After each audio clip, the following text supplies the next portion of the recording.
Murakoze cyane, nitwa Binama Jessica Nyakesa, ndumu East African Youth Ambassador waturutse mu Rwanda.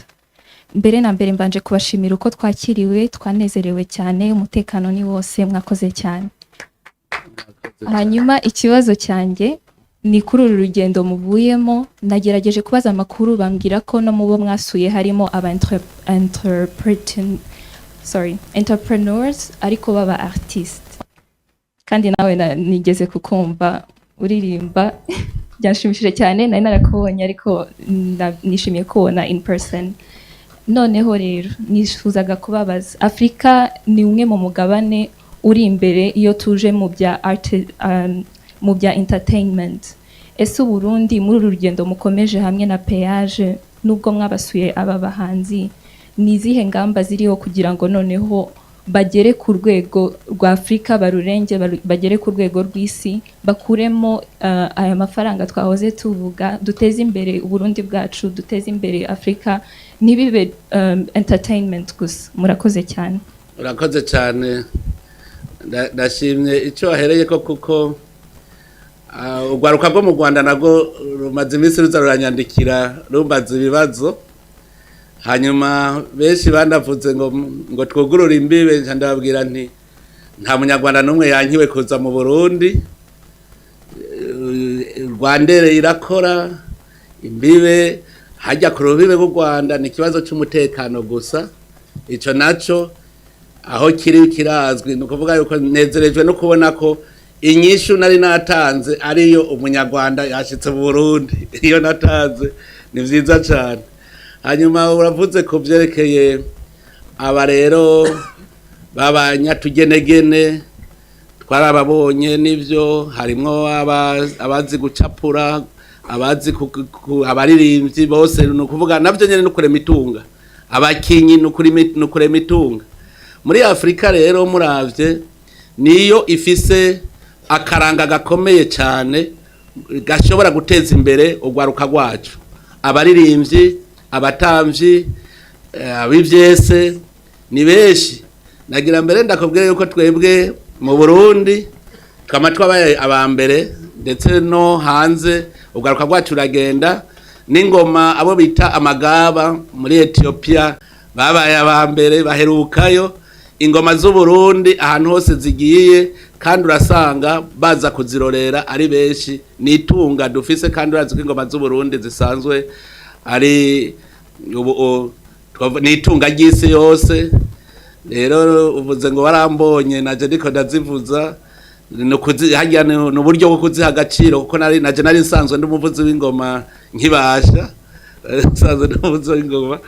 Ni vyiza rero turiko turateza imbere n'abaririmbyi kugira ngo nabo bashobore kurema itunga baciye ku mpano zabo bafise. Muri Afrika rero ndabona yuko ku ruhande rw'u Burundi turiko turakora, mugano muri Afrika turabatera intege babandanye. Mpora mbona abarundi bagiye mu Rwanda kuririmba canke kugira comedy, nkabona abanyarwanda baje no kugira comedy, amahera barinjiza kandi n'itunga. Bijya rero nivyo gufata mu mugongo, birananezereye kuko bibohora no mu mutwe, nico gituma dutegereza kubiteza imbere, kandi turafise n'ubushikiranganje bijejwe ruguma rubyitwararika. Ikintu cya mbere kugira ngo uzuronke amahoro ubanza kugira umwizero wejo.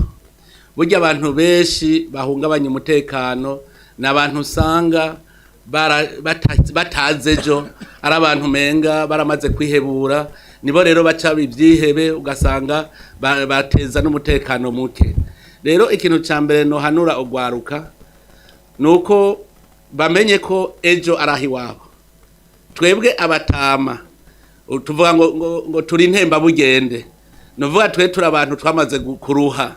Turakeneye uko rero urugwaruka rwiyumvira imbere, mugabo natwe twe dukuze ntitugononere, tube abakarorero imbere yabo. Ntidufate ugwaruka ngo tuze dutume biyumvira kwejo hatabaho, kuko twebwe dukuze twamenyereye nk'akarorero. Abantu bakuze benshi bari bazi ngaha muri Afrika yuko kugira ubeho utegerezwa guhabwa akazi n'umuntu, kubera rero ivyo bintu twakuriyemwo ngo tuzi ko tuzoronka akazi duhawe n'umuntu, biratuma twebwe tutabona ejo iyo ako kazi gaheze. ugwaruka rero nago ubu tugwigishe tugwemerere yuko rurema itunga rizo rutunga ejo gutyo nta muntu ashobora gusambura ivyo yiyubakiye. Nkobo ndabona nk'ugwaruka ngaha mu Burundi ruriko rakora imigambi myiza cyane, uwo mubwira ngo tuje mu ngwano ahubwo niwe mwoca mu Rwanda kubera ubushaka gusambura ibintu vyiwe. Rero no hanura gusa twebwere leader Afrique indongozi ko twokwemera ko gwaruka ariko tuzokwishimikiza tumaze gusaza, hanyuma tukarufata nk'inkoni yiwacu tukababungabunga tukabaha n'ivyimviro. Umugambi payeje nico gituma leta yashizemwe amahera kugira ayo mahera acabera umutahe umushinge ugo gwaruka ruce rugenda rukura rero rubona iyo ruja. Hamwe rero vyoshika muri Afrika twese tukakora imigambi nkuko nyene washobora gusanga turi kumwe twese. Ari ikintu kimara amaza bavuga ngo Afrika subsaharienne yo munsi ya Sahara ngo niyikenye, Afrika yo mu buraruko ngo yoyo ntikenye. Iyo Afrika mu buraruko hari ubugaragwa ntishobora kumvikana. Twebwe iyo Afrika yo munsi ya Sahara irimwo imvura, irimwo ubutare bwishi, irimwo n'abantu washaka bagifise inkomezi bakomeye. None wombwira gute ko ari kubera iki duca twitwa bakene? Nuko tutarazana uwo mutima wo kurema itunga, kuko ikintu citwa kurema itunga nico cambere gikomeye. Ntuzo mpende ngo wewe ngo ufise akazi ngo uhembwa amahera menshi, ntajya si itunga nyaryo nirijya urema wewe ugahingura ku buryo ugumuronka amahera kubera uri kurahingura. Twebwe rero muri Afrika yo munsi ya Sahara dukwiye kwikubita gashi tugatangura kurema itunga, ataruva ngo turondera akazi kuko bose uzoza wumva ngo création d'emploi. Ahubwo kurema itunga. Aha mu Burundi mwebwe muje nk'abashitsi hariho ijambo nahereye ko kugira urwaruka rutahure, nabwiye yuko inkoko ivyara inka. Nkirivuga abantu benshi baratangara bakavuga ngo ndiko ndabereka ingene ivyara inka, ukazosanga ufise inkoko, ugasanga urafise impene, ufise na yanka, ufise n'ingurube, kandi byose byavuye mu muswi w'inkoko. N'urukwavu nico kimwe. Abantu benshi rero bashaka guhera hari y'abazungu bageze. Duhere ngahi wacu nyene hasi hama tuduge natwe tuzokura. No munsi rumenga twarihebuye kubera tubona bari imbere yacu. Mugabo turafise espoir yuko Afrika iri kwirahaguruka, ugwaruka tugwigishe bumve ejo bave mu bintu byo kwiyumvira yuko ejo bazobeshwaho n'ingwano. Ingwano ntigera igaburira umuntu numwe, ingwano irica, ahubwo tugira urugamba rwo gwanya ubukene. Eco n'ikindi kintu nigishije yuko twebwe umwasi nyamukuru twaramurode turamutora duca rusangana ubukene. Kubera iki batubwira ngo kubera iki mukenye ngo no kubera ingwano, kubera iki ingwano ngo no kubera ubukene. None tugwane niki? Dusanga rero tugwanije ubukene nizo ngwano ziba ziheze. Rero nitwumva umwasi wariwe twege gusamara tugwane n'uwo mwasi yitwa ubukene. Nta kindi kigwanya ubukene atari kurema itunga. Kurema itunga iyi si Imana yaduhaye tuyihingure, muzosanga twese twamaze gutera imbere. Murakoze. Yandi cubahiro umukuru w'igihugu, mbanje kuba kengurukira cyane kuko numwitaho ugwaruka vy'ukuri samajambo muri mugenzi w'ugwaruka mukaruka mwari mufise na leta yose mwaravuze muti reka ndabugwara kuri ku kive saba bari ngaha babamera amashino kuri kose twebwe turabikenguruka gose. Ego nivyo muheruka muri karavane inkebuzo aho mwagendeye ugwaruka ruri ku kivi.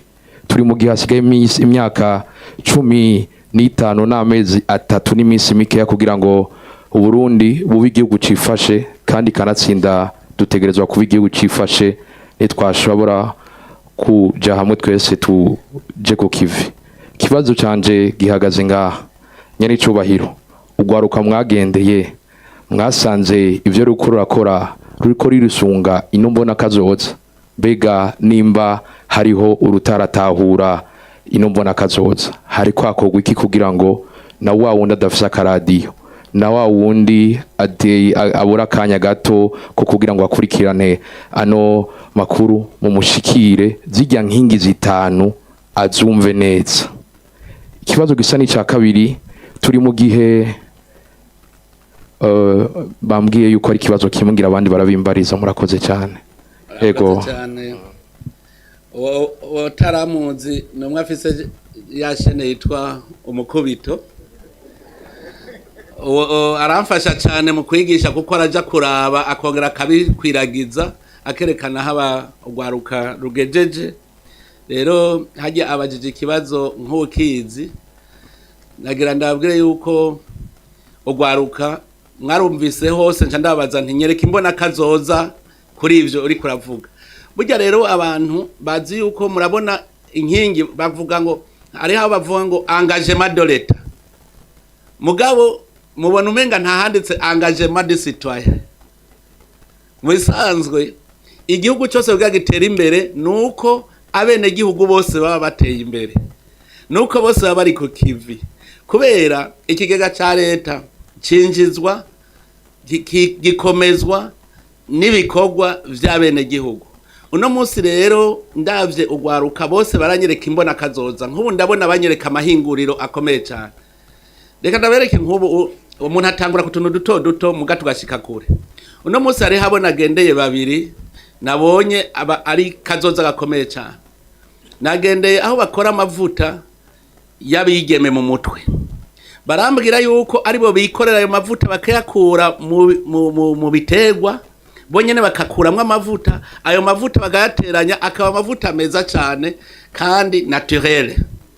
Nagiye hari ama parfum wenyene ayikorera ngaha. Mugabo kare twari tuzi ko parfum ava hehe kure. Nuvuga yuko nk'amahinguriro igisata c'amahinguriro ndabona kugwaruka ruriko rukora rurondera ayo mahinguriro. Hari aho nagiye bakora ubuki batweretse imbona kazoza yabo ingene bashaka ko rizo bihinguriro rikomeye. Twaragiye mu ntara nyinshi turaba bose ugwaruka ruca rukwereka imbona kazoza. Nk'ubu narabonye abakora omo nk'ujya akora omo vyerekana ko mu mutwe akubwira ati nshaka ko rizo bihinguriro rikomeye ku buryo ata omo izosubira kuva hanze. Rero imbona kazoza niyo turiko twubakirako. Abene gihugu bose bamaze kuja kukifata n'umwe asigaye. Ndabwije ukuri iyo myaka 15 ntizohera. Reka je ndababwire je ngize ibiharuro ndaba kuva mu 2005 gushika uno munsi haheze imyaka 20 hafi 20 ni imyaka 19 na uravye mutahe twatanguje mu 2005 ukaraba uno munsi aho tugeze uyu mutahe dufise uno munsi. Ndabwije ukuri mu myaka itashika na 10 muzobona Uburundi dupfe kuja kukivi gusa kandi ntagiye udusubiza inyuma. Ibi bya bindi ngo njyane ivyo ntibidusubiza inyuma. Atagi dusubije inyuma mu myaka 10 ndazi neza muzobona aho Burundi bugeze. Kubera iki? Reka ndabaha akarorero je mu 2005 nta nzu nari mfise. Uno munsi ndafise inzu. None ayo mahera nakoresheje mu kubaka inzu. Ubu nca ndayakoresha iki? Nuvuga hari ikindi kintu cy'iterambere nca nkora. Na wewe hari ivyo maze kuronka, na uramaze kuronka n'ubundi yararose. Uno munsi avuga ati jebi narahejeje kubironka ubu amahera yakoze ibi ubu rero ngenda yakoresha ikindi kintu. Uzoza ubona twese twamaze gushika. Rero jewe ndafise ikizere nciye mu gwaruka ndavye umuvuduko bariko. Nawe murakoze cyane.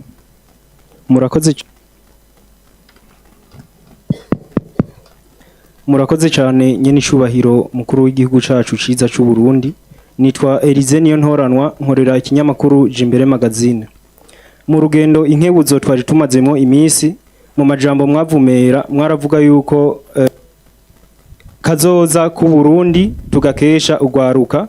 Ivyo vyaraha intege ugwaruka ruri ku kivi yuko mugwizeye cyane. Inyuma yaho mumenyesheje yuko hariho abashatse kubahinyuza ku butare bwabonetse mu ntara ya Kirundo. Harakurikiye ingingo yo kugena umukuru w'ikigo OBM nawe akaba ari ugwaruka. Ivyo vyarahaye intege ugwaruka mbere barashima cyane gose yuko muriko murabizera mu kubaha ibisata byo gufata ingingo hamwe n'ibisata by'ubuhinga poste technique.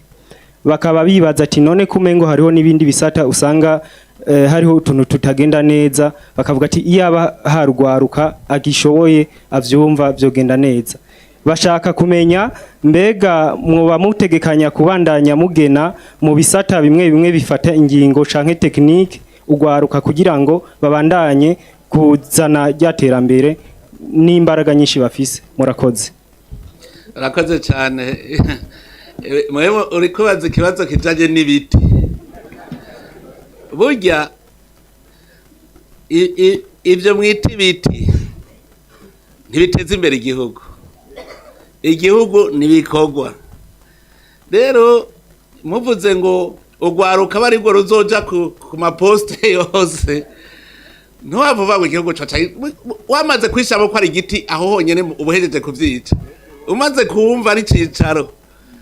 Ariko ugwaruka ico nkundira barahanurana ubu, ico nkundira ugwaruka barahanurana. Twebwe abakuze yego nivyo ugwaruka ntirutwubahuka kuza kuduhanura, mugabo ugwaruka rwogo rurahanurana. Je ndazi yuko naje naratangaye, sinarinzi ko afise imyaka nk'iyo myaka afise 26, ucubona ko ari umwana aciye ubwenge w'inkerebutsi ashobora kuzotugirira akamaro. Hama mwene urya rero ntabarugara imitsi, nuvuga aragondeka ukashobora kumugorora bigakunda. Rero ubu turiko turondera abahinga. Twebwe twize kera murabona hariho ibisata tutigamwo nk'ivyo vy'ubutare, bambwiye yuko ngo abize kera ngo bacumva ngo ni kere y'umusongati barashaje bose. Ubu umusanga ubu abahinga nabaje ubu nyene, abo baje ubu urumva. Rero iby'ubuhinga ntiwoza guha umuganga ngo umuntu aje gutera urushinge atari muganga, birumvikana. Abo bahinga aho tubona hose hazana itunga y'igihugu duteza kwaronderera abahinga, kuko ivyo vy'ibiti nivyo vyatumye abanyepolitike bavuga ngo bagiye guhiga ngo ibiti ngo baje mu migambwe. Mugu no musi twebwe ntidugikeneye abo kuvuga ngo n'abanyamugambwe, dukeneye abahinga n'abavyize. Rero dusanzwe bavyize ari ngaha araza akabikora nyene. Ubu ntagiye uzosubira kwiyumvira ibiti. Nabagiye bagiye muri OBM ntibiyumvire ko ari ibiti. Mbere mu ndababwire, nabwiye nti nzobaha bene gihugu bonyene babihanire nibataza ritunga. Naramaze kubagirisha inama ndabagisha, naraciye amahane ndababwira nti nzoza na bene gihugu babihanire bonyene kuri stade muravyemeye. Rero ugwaruka bwa mbere ni mureme, turi kumwe kandi muhiriwe muhishije. No mu biro by'umukuru w'igihugu ndafise ujejwe gwaruka nyene rujejwe ibibazo by'ugwaruka. No kuvuga ubu ndamenya ibibazo by'ugwaruka ntarinze gutama. Nibaza yuko rero tuzobanda dukorera hamwe twese, mugabo ndabihanije ibintu by'ivyicaro ntimuze muraharanira ivyicaro twava dusubira inyuma, ahubwo duharanira ibikorwa ntiduharanira ivyicaro. Nawe. Thank you so much, Your Excellency, sir. I'm by the names of Anna Maneno. I'm from the Republic of South Sudan. I'm the youth representative for the Just Future Advocacy Network for Justice, for You, Peace and Security. I compel Your Excellency, I've read a lot about Burundi from my colleagues who came from the country, and today witnessing all the launching that we have gone to, I applaud you. Now, as the chairperson for the EU Peace and Security in Africa Union, and now also Burundi being part of the East African region, we all witness what is happening, that youth being involved in peace is a very critical issue. We can witness in Kenya that the Gen Z riot is already a threat to the whole region. We have an issue of youth in insecurity in South Sudan, and then when we come to Congo and the other parts of the region, and now the Somalia that it's part of the East Africa. As a chairperson and also being a president in the East African community, how can you influence policies from the region that will directly involve the different stakeholders, the presidents, to be participants, actively participating and supporting young people in decision making, in new peace and security, empowering them in different sectors? In 2019, as a youth member of East African Parliament, we pushed in just reluctantly about the waiving of the visa. We all know now that we can freely move. I came to Burundi and it has been very amazing, the welcome, and I felt like at home. Nobody questioned me where I'm from. They just know I'm from East Africa. Oh, this is home. If that can happen, being the chairperson for youth peace and security, we need it to be influenced in East Africa. It has been reluctant. It's like governments have taken fall, they just talk about it, but they're not implementing it. You're already leading by example. We apply you for the great things, and we also believe that with all that you have done, there's a lot that you can do at the East African level. Thank you so much. urakoze cyane ni nka commentaire ugize ariko nagira ndababwire yuko burya Afrika iri kurihaguruka kandi iminsi yose bihera kuri bitoyi bigatera biduga. Nababwiye yuko icambere Afrika tutegerezwa kurema itunga. Ugwaruka dufate ndabahe témoignage yo ngaha mu Burundi. Jewe natanguye uburongozi hariho ururirimbo hose ncamwe mu gwaruka gwitwa chômage. Igitero cari chômage, icitabirizo chômage. Ndaraba none aba urugwaruka tuzoronka akazi turuha gute? Ico twahereye ko twabanje kugira rusasuma. Nimwiyumvire ahantu twasanze dufise ugwaruka ibihumba majanane. Bafise ama diplome yo hejuru. Mugabo abo bose batagira ico bakora. Twaratawe turiyumvira ubwa mbere bwobwo twabanje kugira definition y'ico bita chômage. Chômage bobo bavuga ngo nukubura akazi. Je nanje nkavuga nti nukubura ico ukora. Tugaca tubaza none wabuze ico ukora. Muri ibihugu byacu ni bihugu bikiri nyuma ibikorwa biruzuye ni byinshi cyane. Ndibuka ntanza karoro nkavuga nti genda ukubura ibarabara ndakwereke ko atari akazi. Ukubuye ibarabara ujya mwavu ugacuzura uvomera n'amazi warurunza ahantu urabongera ukaba mase. Ayo mase abarimyi bace baza kuyagura uburosa amahera. Ico ni cambere numva novuga nti kugira ngo ugwaruka uruhu mwizero ugwereka ko rushobora kuronka ico rukora. Rero nabivuze kugira ngo amahoro ahungabane ugwaruka rubona umenga ntirugire ejo. Rukumva ari ikindi kintu ngaha muri Afrika catwononeye ikintu citwa leta. Leta umenga ni societe privé, abene gihugu umenga ntibari muri leta. Iyo rero bagiye kugwana umenga ariko bagwana n'umugwi societe privé bari bagira ko ariko bagwanya igihugu cyabo. Ugwaruka ni wagenda ugaturira inzu ugaturira imodoka ni y'igihugu. Mugabo umenga uturiye imodoka y'iyindi societe umenga hariho umugwi witwa leta n'umugwi witwa bene gihugu. Icambere burya rero twotagwa kwigisha abantu no kumva yuko ugwaruka ico gihugu ni gwaco. Naho twebwe harabaye imyerekano ngaho i Burundi mu 2015. Amahera twakoresheje kugira ngo amabarabara n'ubu hariho amabarabara tutarashobora gukora uruhombo. Amabarabara yasambaguritse dukoresha amahera menshi kugira ngo dusubire kubikora. Ayo mahera iyo twayajana muri payeje uno munsi abageze kure mugabo cuja gusanura ivyo wenyene wononye.